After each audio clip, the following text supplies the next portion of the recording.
মা, আমি এসে গেছি। আরে মনা, চলে এসেছিস? এই, তুই সিঁদুর পরিসনি কেন? মা, আমার লাভ ম্যারেজ হয়েছে। আর তার থেকেও বড় কথা, আমার বরের কোনো প্রবলেম নেই। তোমার কেন প্রবলেম হচ্ছে?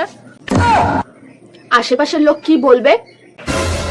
আরে আমি কি আশেপাশের লোকেদের সাথে থরি বিয়ে করেছি যে আমি তাদের কথা ভাবতে যাব? আর যাই হোক, আমি নেক্সট মান্থ থাইল্যান্ড যাচ্ছি আমার বরের সাথে।